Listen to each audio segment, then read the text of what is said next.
Номері 70-ші жалпы білім беретін орта мектеп, математика пәні 1 класс.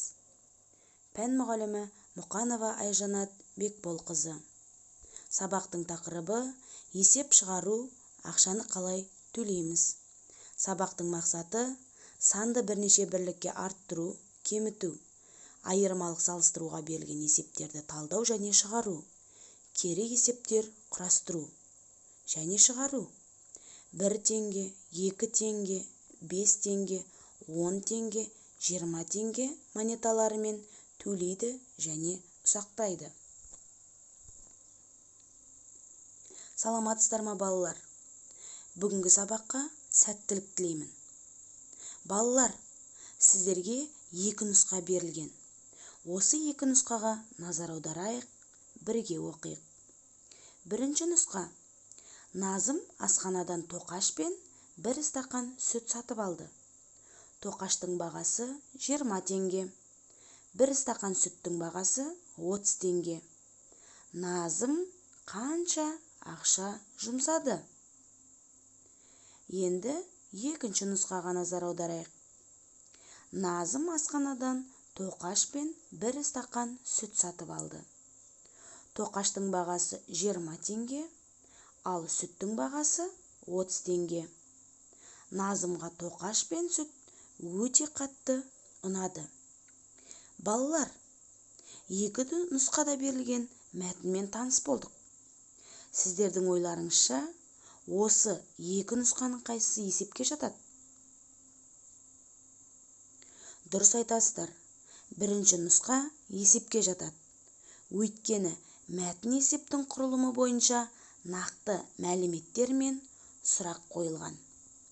Жарайсыздар балалар. Есептің негізгі 2 бөлігі болады. Яғни бірінші бөлігі шарты, екінші бөлігі сұрағы болады. Есептің шарты мен сұрағы арқылы шешуін табамыз. Шешімін тапқан соң сұраққа жауап береміз. Демек балалар, мәтін есеп 4 құрылымнан тұрады. Бірінші есептің шарты, сұрағы, шешуі, жауабы болады. Жарайсыздар балалар. Балалар, бірінші нұсқада берілген есебімізге назар аударайық. Есептегі негізгі бөлім, яғни шарты, тоқаштың бағасы 20 теңге, 1 стақан сүттің бағасы 30 теңге. Ал сұрағы Назым қанша ақша жұмсады? Балалар, біздің есебіміз не туралы? Дұрыс айтасыздар. Назымның сатып алған тағамдары туралы. Ал біздің есебімізде не белгілі? Жарайсыңдар балалар. Тоқаштың бағасы 20 теңге екені белгілі, және 1 стақан сүттің бағасы 30 теңге екені белгілі.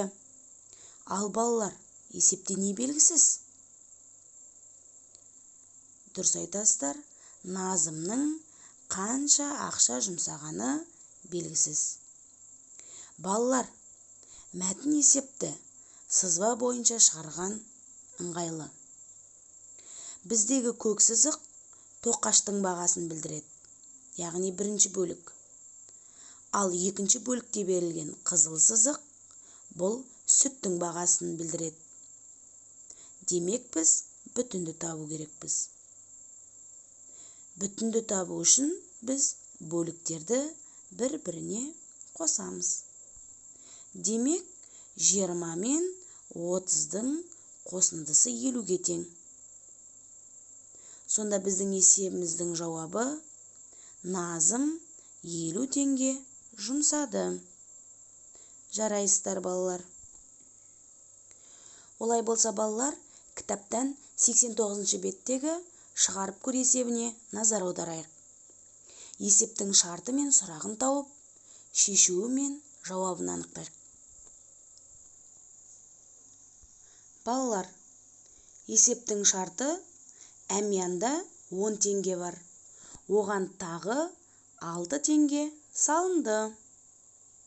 Сұрағы: әмиянда енді қанша ақша болды?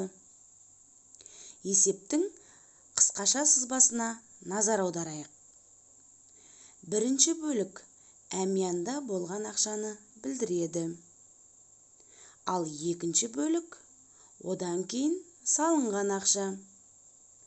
Ал бүтін бөлік бұл барлығы әмиянда қанша болғандығын сіздерден сұрап тұр. Ендеше есептің қысқаша шартын құрастырайық. Болғаны 10 теңге, салды 6 теңге, барлығы белгісіз теңге.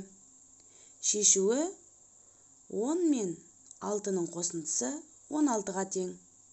Жауабы: әмиянда барлығы 16 теңге болды. Есіңде болсын, барлығын табу үшін берілген мәндерді қосамыз. Жарайсыздар балалар. Ендеше келесі тапсырмаға назар аударайық. Суретке қараймыз. Карандаш 10 теңге, өшіргіш 8 теңге. Балалар, сурет бойынша есеп құрастырып көрейік. Айбар дүкеннен 10 теңгелік карандаш пен 8 теңгелік өшіргіш сатып алды. Айбар барлығы неше теңге жұмсады? Қысқаша жазылуына назар аударайық. Есептің шарты: карандаш 10 теңге, өшіргіш 8 теңге.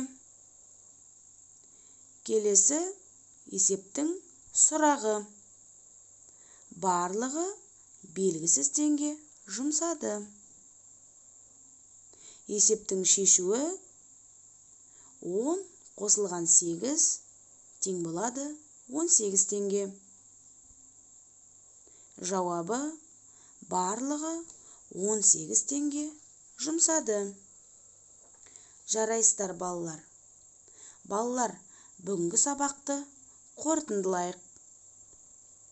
Есеп неше бөліктен тұрады? Дұрыс айтасыздар, 2 бөліктен тұрады. Яғни 2 негізгі бөліктен тұрады. Яғни бірінші бөлігі шарты, екінші бөлігі сұрағы. Тағы да айтамыз. Осы шарты мен сұрағы арқылы есептің біз шешуін табамыз. Шешуін тапқаннан соң сұраққа жауап береміз. Есепте барлығын табу үшін қандай амал қолданамыз? Дұрыс айтасыңдар балалар. Қосу амалын қолданамыз. Жарайсыздар балалар. Бүгінгі сабаққа өте жақсы қатыстыңыздар. Ендеше от шашу әдісі арқылы өзімізді бағалаймыз. Сау болыңыздар.